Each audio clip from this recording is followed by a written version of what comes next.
உன் தகப்பன் உன்னை சுமந்து கொண்டு போவது எதுக்கு தெரியுமா? கன்ஃபார்மாக உன்னை சாவடிப்பதற்கு அல்ல. அது நடத்துகிற பாதை கொஞ்சம் கடினமாகத்தான் இருக்கும். அதனால தான் அந்த வார்த்தையை சொல்வாரு, நீ நடந்து கொண்டு வந்த பாதைகள் எல்லாம், எல்லாத்துலயும் அந்த பாதையில என்ன இருக்கு தெரியுமா? செங்கடல் இருக்கு, அந்த பாதையில வனாந்தரம் இருக்கு, அந்த பாதையில சில நேரத்துல சாப்பாடு இல்லாத நிலைமை இருக்கு, சில நேரத்துல தண்ணி இல்லாத சூழ்நிலை வரும், சில நேரத்துல பிரச்சனைகள் வரும். ஆனால் ஆண்டவர் சொல்றாரு, எல்லாவற்றிலும் உன்னை நான் சுமந்து கொண்டு வந்தேன். செங்கடல் உன்னை அழிக்கவில்லை, செங்கடல் உனக்காக பிளந்தது. வனாந்தரம் உன்னை அழிக்கவில்லை, வனாந்தரத்துல மேகஸ்தம்பத்தை கொடுத்தார். பசி உன்னை சாகடிக்கவில்லை, மன்னாவை கொடுத்தார். தாகம் உன்னை சாவடிக்கவில்லை, தண்ணியை கொடுத்தார். நீ கடந்து வந்த பாதையெல்லாம் கடினம், ஆனா எதுல உன்னை சாக விட்டாரு அதை மட்டும் சொல்லு. எதுல உன்னை கைவிட்டாரு அதை மட்டும் சொல்லு. நீ நடந்து வந்த பாதையை பத்தி மட்டுமே பேசிக்கிட்டு இருக்க. ஓ நான் கஷ்டப்பட்டேன், நான் கஷ்டப்பட்டேன், அப்படிப்பட்டேன் இப்படிப்பட்ட. ஆண்டவர் சொல்றாரு, நீ கஷ்டப்பட்டதெல்லாம் உண்மை, நான் கை விட்டேனா? உன்னை எங்கேயாவது தொலைச்சேனா? இல்ல உன்னை பலி கொடுத்தேனா? உன் தகப்பன் பிள்ளையை சுமப்பது போல இதுவரைக்கும் நான் சுமந்து கொண்டு வந்திருக்கிறேன். நீ போகிற இடம் வரைக்கும் உன்னை நான் சுமந்து கொண்டு போவேன். அந்த நம்பிக்கை தான் நான் சொல்லுவேன், அந்த நம்பிக்கை தான் வருக வரைக்கும் நம்ம எல்லாருக்கும் இருக்கு, இருக்கணும். அன்னைக்கு இருந்தார் பாருங்க. இப்ப நான் என்ன சொல்லக்கூடாது, எங்க அப்பா என்ன வெட்டுறதுக்கு கூட்டிட்டு போனார், இல்ல எங்க அப்பா என்ன அதுக்கு நடுவில் காப்பாற்ற கூட்டிட்டு போனார். நடத்தின பாதை கடினம். நான் சொல்றேன், இயேசு கிறிஸ்துவை உபத்திரவத்தின் நடுவில் தான் நீங்க தெரிந்து கொள்ள முடியும். அங்கதான் அவர் கரம் எப்படி வேலை செய்து நீங்க பார்க்கணும். சாப்பாடே வராத இடத்துல எப்படி சாப்பாடு வருதுன்னு பார்க்கணும். எல்லாருக்கும் சாப்பாடு வர இடத்துல நீயும் சம்பாரிச்சு சந்தோஷமா 5 ஸ்டார் ஹோட்டல்ல சாப்பிடுறதுங்கிறது நார்மல், உன்ன மாதிரி எல்லாரும் சாப்பிடுவான். ஆனா வனாந்தரத்துல மன்னாவை அவரால் அழைக்கப்பட்டவன் மட்டும்தான் சாப்பிடுவான், வேற எவனுமே சாப்பிட மாட்டான். அது கர்த்தர் உனக்கும் எனக்கும் வச்சது. நீ என்ன ஆசைப்படுற? எல்லாரோடய உட்காந்து நானும் ஜாலியா 5 ஸ்டார் ஹோட்டல்ல சாப்பிடணும். நீ 10ஓட 11 கணக்கிலே வர மாட்டேன், லிஸ்ட்லயே இருக்க மாட்டேன். நீ எல்லாரோடையும் சேர்ந்து செத்து போயிருவ. ஆனா வனாந்தரத்துல சாப்பிடறாமல்ல, அவன் தான் லிஸ்ட்ல வருவான், அவன் தான் தனியா வருவான். ஆண்டவர் அந்த பாதையில ஏன் நடத்துறாரு? தகப்பன் தன் பிள்ளையை சுமந்து கொண்டு வருவது போல. ஆபிரகாம் தன் பிள்ளையை சுமந்து கொண்டு போகும்போது அவன் பையன் நினைச்சிருப்பான், அப்பா ஏதோ ஜாலியா கூட்டு போறாரு. கத்தியை ஓங்கும்போது நினைச்சிருப்பான், ஐயோ அப்பா நம்மளை வெட்ட பாக்குறாரு.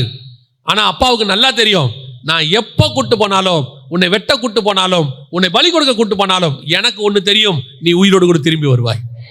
எனக்கு அதுல ஆபிரகாமுக்கு தெரியுங்கிறதுல நீங்க எப்படி கண்டுபிடிக்கலாம்னா, இஸ்மவேலை அனுப்பி விடுவார். 21ஆம் அதிகாரம் ஆதியாகமத்தின் புஸ்தகம் 11வது வசனம் வாசி. தன் மகனை குறித்து சொல்லப்பட்ட இந்த காரியம் மிகவும் துக்கமாய் இருந்தது. இப்ப யோசிச்சு பாருங்க, அனுப்பிதான் விட சொன்னாரு, நீ வனாந்தரத்துக்கு என்ன பண்ணிரு, அனுப்பி விட்டுரு. இதுவே மிகவும் துக்கம்னா பையனை கர்த்தர் கேட்கிறாரு, வெட்டு பலியாய் கொடு அப்படின்னு சொன்னா இந்த காரியம் ஆபிரகாமுக்கு எப்படி இருக்கணும்? இன்னும் பெரிய துக்கமா இருக்கணும். இதுவே மிகவும் துக்கம், இதை விட பெரிய துக்கம் இருக்கணும். ஆனா வசனம் சொல்லுது, அவனுக்கு துக்கமே இல்ல. அவன் என்ன பண்றானா, அதிகாலையில் எழுந்து பையனை கூட்டிட்டு வாடா போலாம். அப்ப எங்க போறான்? போயிட்டு வரலாம் வாடா. வேலைக்காரன் கேட்கறாங்க, எங்கயா போறீங்க? அந்த மேல வரைக்கும் போயிட்டு வந்துடுறான். பையன் கேட்கறான், இப்ப எதுக்கு? உன்னை பலி கொடுக்க வந்தேன். இப்ப போயிட்டு வரலாம், நீ போயிட்டு வரலாம்டா, வரலாம். இப்ப வெட்ட போறியா? போயிட்டு வரலாம்டா. கையை காலை கட்டி வெட்ட போற, திருப்பி போலாங்கிற, டேய் திருப்பி போலாம்டா. அப்ப எனக்கு புரியல. எனக்கு புரியுதுடா, உனக்கு புரியாது. சில நேரங்களில் கர்த்தர் சொல்லக்கூடிய காரியம் நமக்கு புரியாது, கர்த்தருக்கு தெரியும். நல்லா நமக்கு தெரியும் அவசியமும் இல்லை. ஓங்கியாச்சு, ஈசாக்கு நினைச்சிட்டா, முடிச்சு, அவ்வளவுதான். இதுக்கு தான் தகப்பன் சுமந்து கொண்டு வந்தது போல வந்தீரோ? என்னை வெட்டுறதுக்கு தான் கூட்டு வந்தீரோ? இந்த பிரச்சனைக்கு தான் என்னை கூட்டிட்டு வந்தீங்களோ? இந்த உபத்திரவத்தில் கொண்டு வந்து விடுறதுக்கு தான் கூட்டிட்டு வந்தீங்களோ? நீங்க கூட நிறைய நேரத்தில் ஆண்டவர் கேட்டிருக்கலாம். ஆண்டவர் சொல்றாரு, இல்ல, கத்தி ஓங்குற வரைக்கும் நீ பொறுமையா இரு, ஒரு நாள் வரும். அவ்வளவுதான், விஷயமே முடிஞ்சிச்சு. ஒரு நாளும் கர்த்தர் உன்னையும் என்னையும் சாகடிக்க விடுகிறது இல்லை. கர்த்தர் சுமந்து கொண்டு போவார், உபத்திரவத்தின் பாதையில நடத்துவார்.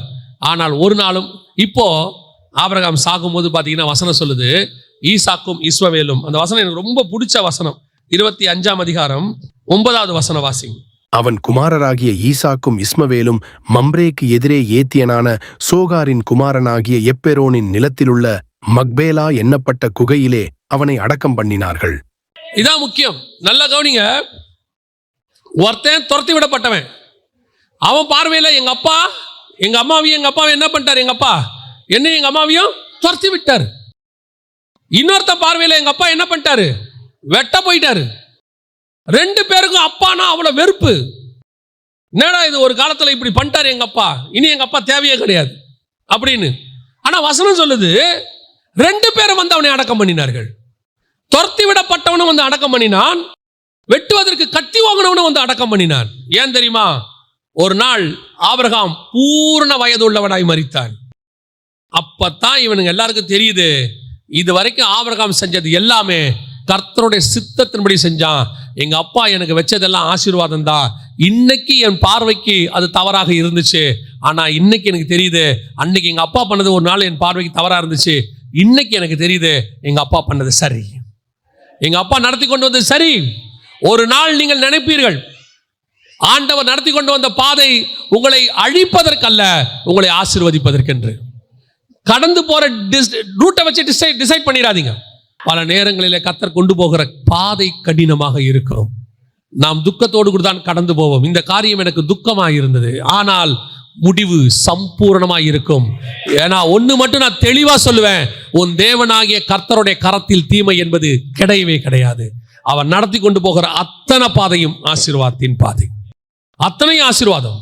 அது கத்தி வாங்கினாலும் ஆசீர்வாதம், துருத்தில தண்ணி வச்சு துரத்தி விட்டாலும் ஆசீர்வாதம், அப்பா அம்மா விரட்டி விட்டாலும் ஆசீர்வாதம், எது பண்ணாலும் ஆசீர்வாதம் தான்.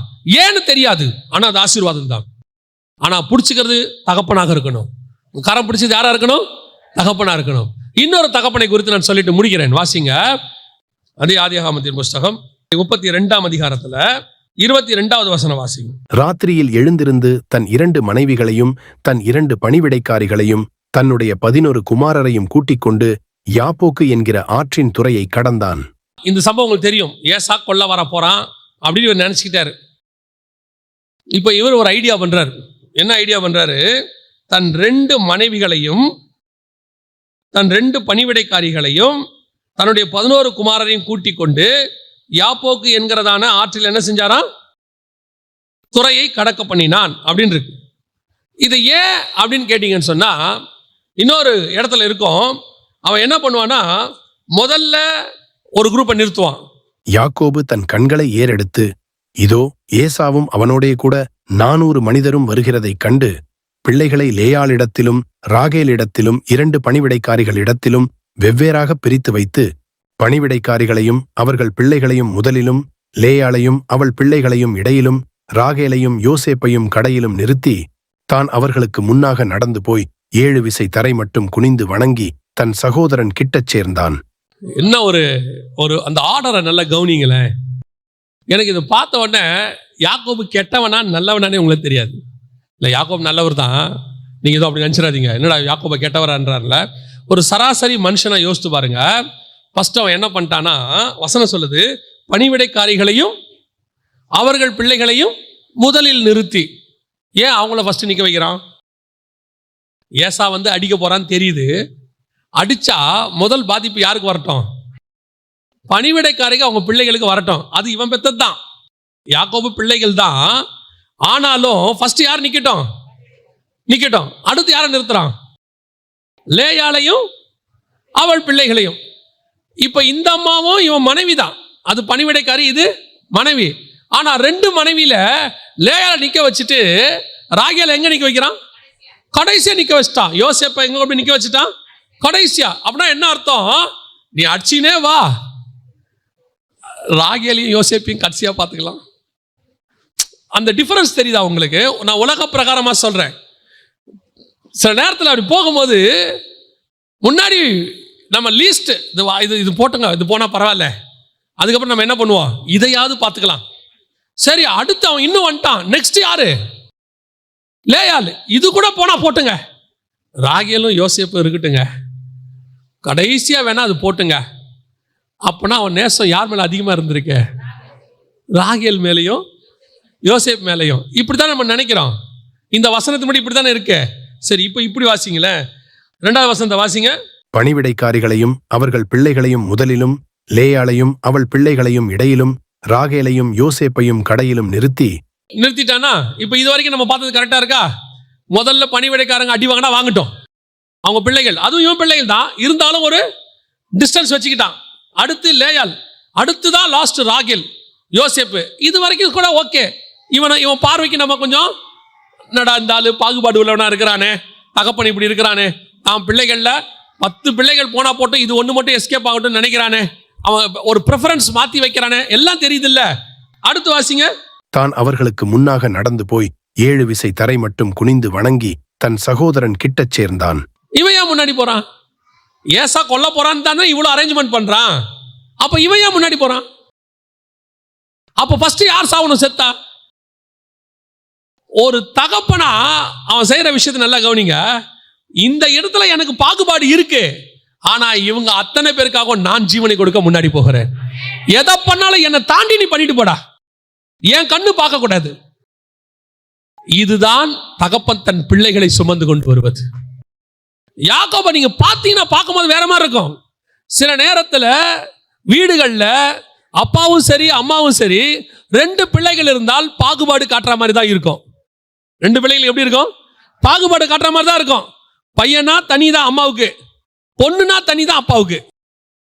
2த்தையும் பார்க்கும்போது பையன் சொல்லுவான், உங்களுக்கு என்னைக்கு இருந்தாலும் அவ தான் ரொம்ப இம்பார்ட்டன்ட் அப்படின்பான். பொண்ணு சொல்லும், உன் பையனுக்கு தானே எல்லாம் எடுத்து வச்ச, எனக்கா எடுத்து வச்ச அப்படின்னு கேட்கும்.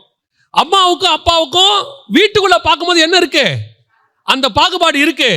ஆனா வீட்டுக்கு ஒரு பிரச்சனைன்னு வரும்போது 2 பிள்ளையும் ஒன்னா தான் அவங்க பார்ப்பாங்க. அவங்க தான் ஃபர்ஸ்ட் போவாங்க.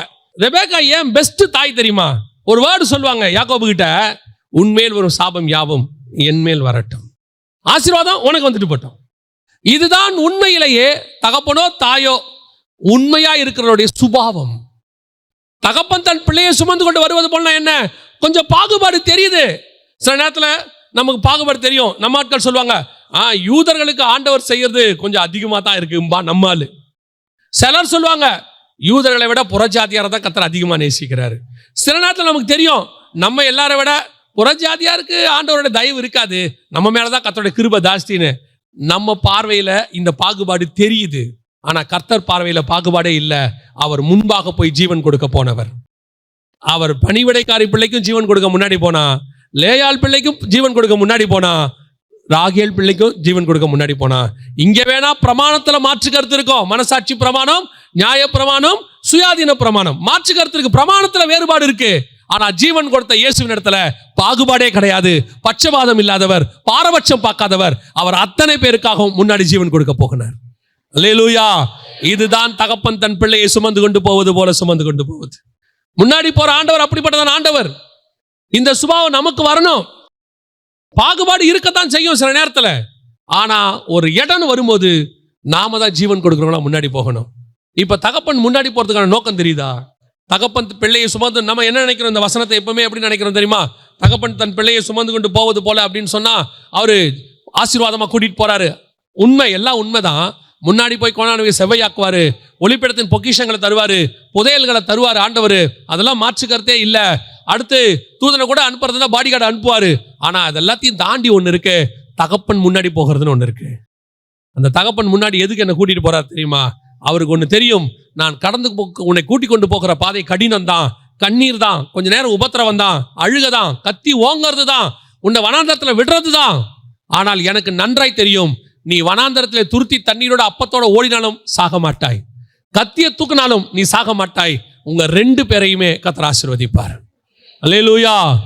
யாக்கோபு பார்க்கிறதுக்கு தெரியும், பணிவிடைக்கார பிள்ளைக்கும் லேயாள் பிள்ளைக்கும் ராகேல் பிள்ளைக்கும் வித்தியாசம் இருக்கிற மாதிரி தெரியும்.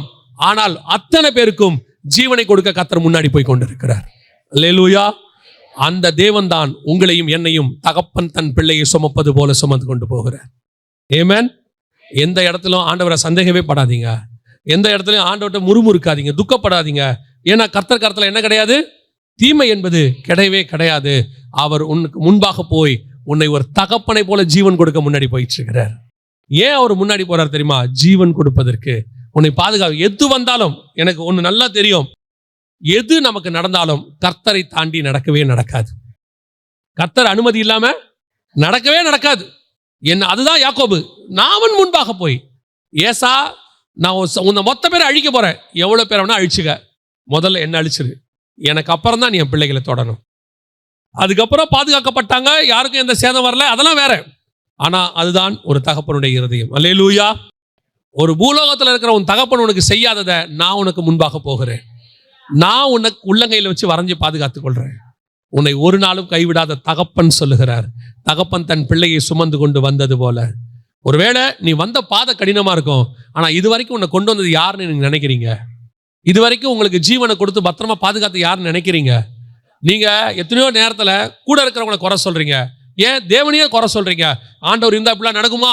ஏன் ஆண்டவர் இருந்தா எங்க அப்பா இப்படி இருக்காரு, ஏன் ஆண்டவர் இருந்தா என் வாழ்க்கையில இப்படிலாம் நடக்குது? ஆண்டவர் சொல்றாரு, அப்படியெல்லாம் நடந்துச்சே, நீ என்ன ஆன? செத்துட்டியா? இல்ல என்ன ஆச்சு? காணாம போயிட்டியா? உன்னை நடத்தி கொண்டு தங்கம் நெருப்புக்குள்ள போகாம புடமிடப்படவே முடியாது. அதுக்கு ஒரு ப்ராசஸ். உன்னை அந்த ப்ராசஸ்ல நான் நடத்துனதுக்கு காரணம் உன்னை சுத்த பொன்னாய் விளங்க பண்ணுவதற்கு.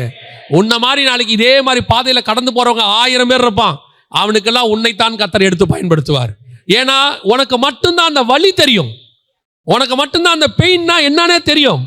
பிரசங்கத்துல நான் சொல்லுவேன், ஒரு சிங்கிள் பேரண்ட்காரன் பிரசங்கத்துல சிங்கிள் பேரண்ட்டை பத்தி பேசுறதுக்கும் அந்த சிங்கிள் பேரண்டா இல்லாம தாயும் தகப்பனும் வளர்த்தவங்க பேசுறதுக்கும் டிஃபரன்ஸ் இருக்கு. ஒரு பசினா என்னன்னு தெரியாதவன் பசியை பத்தி பேசுவதுக்கும் பசியில கடந்து வந்தவன் பசியை பத்தி பேசுறதுக்கும் டிஃபரன்ஸ் இருக்கு. நீ கடந்து வந்த பாதையில ஏன் கர்த்தர் கொண்டு வந்தார் தெரியுமா? நீ பட்ட அனுபவத்தினால நாளைக்கு உன்ன மாதிரி இருக்கிற 1000 பேரை நீ மீட்க வேண்டி இருக்கிறது. உன்னால மட்டும்தான் அது முடியும். ஏன்னா நீ அந்த ப்ராசஸ்க்கு உன்னை விட்டு கொடுத்த கர்த்தர் உன்னை உருவாக்கி இருக்கிறார். தகப்பன் உனக்கு முன்பாக போய், ஆனா ஒண்ணு மட்டும் கர்த்தர் சொல்றாரு, இன்னைக்கு மட்டும் இல்ல, முடிவு பரியந்த கர்த்தர் சொல்றாரு, தகப்பன் தன் பிள்ளையை சுமந்து கொண்டு வருவது போல நான் வருவேன். உன்னை இறக்கி வைக்க மாட்டேன், நீ பாரன்னு விடவே மாட்டேன். உன்னை கொண்டு போய் இந்த இடம் மட்டும் உனக்கு நியமிச்ச டெஸ்டினேஷன் வரைக்கும் கர்த்தர் கொண்டு போய் சேர்க்க வல்லமை உள்ளவராய் இருக்கிறார்.